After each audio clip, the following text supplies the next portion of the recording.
Сәлем құрметті көрермендер, бүгін мен адамның миы туралы айтатын боламын. Менімен бірге болыңыздар. Мидың біз біле бермейтін қырлары өте көп. Ми адам ағзасындағы жұмбаққа толы әрі күрделі органдардың бірі болып табылады екен. Солардың кейбіреуін айта отырайын. Ми ауруды сезбейді, яғни ауырсынуды сезбейді. Нейрохирургтар миға операцияны наркозсыз жасайтынын біліп пе едіңіз? Себебі мида ауырсыну рецепторлары жоқ, бірақ олар мидың қабығы мен қан тамырларында болады.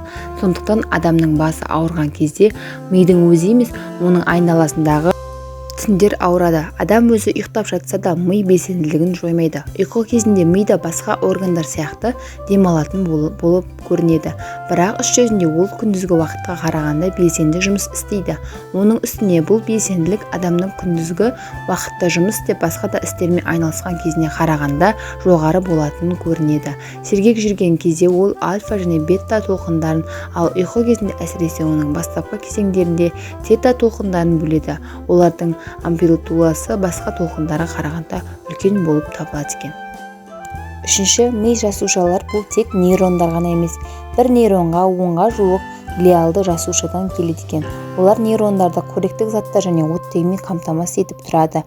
Нейрондарды бір-бірінен ажыратады. Метаболизм процестерінде және жүйке импульстарының берілуіне қатысатын болып табылады екен. Тағы бір қызықты дерек, адам ғашықтық сезімін басынан кешіріп жүрген МРТ-ға түсіру кезінде көруге болады екен. Біреулер ғашық болу бұл жай ғана тұжырымдама деп санайды, бірақ мидың МРТ суреттері оның керісінше екенін дәлелдейді. Бұл күйді бастан кешіріп жүрген адамдардың мидың рахатқа бөленуге байланысты аймақтары белсенді болып табылады екен. Суреттерде адамды жағымды сезімге бөлейтін допамин және нейротрансмиттер бар жерлердің жанатын байқалады екен. Ми шағын электр шамын жаға алатындай электр энергиясын бөледі екен.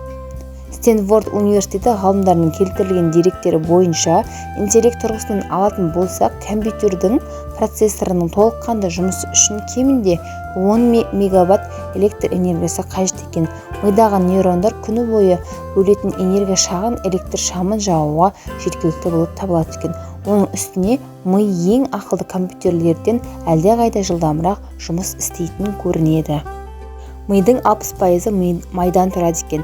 Ең көп майдан тұратын орган ми, сондықтан оның саулығы үшін пайдалы майлармен толыққанды қамтамасыз етілу керек екен. Омега-3 және омега-6 диета қажет. Одан бөлек майлар қабынуды төмендетіп, иммундық жүйенің дұрыс жұмыс істеуіне көмектеседі екен. Жүйке жасушаларына өмір сүру үшін глюкоза және оттегі қажет. Бұл екеуі адам миының жұмыс істеп өмір сүруі үшін керек. Егер миға 3-5 минут көлемінде оттегі және глюкоза жеткілікті мөлшерде бармаса, онда ми бір жола семіп қалатындай бұзушылықтар болады екен. Адам миының жадының көлемі шексіз. Адам миына соншалықты көп біліп және соншалықты ақпарат алып оны сақтайтын орын таппау деген нәрсе мүмкін емес. Әрине, ұзаққа созылған жиналыстардан кейін солай көрінуі мүмкін. Біздің миымызда компьютерлер мен телефондарға қарағанда оның орнын ешқашан таусылмайды екен. Адамның бұлшық еттерін жаттықтырған сияқты миды да шынықтырып тұру қажет екен. Біз өзіміздің когнитивті резервімізді кеңейте аламыз, немесе мидың туа біткен қабілеті туралы оқу түрлері және жаңа әсерлермен көмегімен қалпына келеді екен. Когнитивті резерві әлдеқайда дамыған адамдар күтпеген тосын жағдайлардан оңайсызданып келеді екен. Бірақ егер мида қозғалмаса, ол резерв қысқара береді. Қысқа мерзімді жады есте сақтау қабілеті 20-30 секундқа ғана жетеді. Айтқалы тұрған ойымыз кенеттен үзілгенде неліктен кейіннен қайта еске түспейтінін ойланып көрдіңіз бе? Бұл мидың ақпараттың азғантай бөлігін ғана сақтап қалуымен байланысты болып табылады.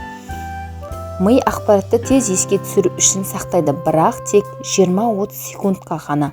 Мысалы, санды жады орташа есеппен 7-3 секунд, ал әріптер 9-3 секунд сақталады екен. Тірі ми өте жұмсақ болып келеді. Тіпті оны ас үйге арналған пышақпен де кездесуге болады. Мида 100 000 миль қан таситын қан тамырлары бар. Лондонның барлық көшелерін білетін жүргізушілердің гиппокампы үлкен болады екен. Зерттеу көрсеткендей, ақпаратты көп жаттайтын адамдар миының бір бөлігі өсе береді екен. Ми оттегісіз 4-6 минут өмір сүре алады. содан кейін өле бастайды. Егер оттегі 10 минут жетіспеген жағдайда мидың ауыр зақымдалуына әкеліп соқтырады екен. Біздің миымыз бізді жиі алдайды.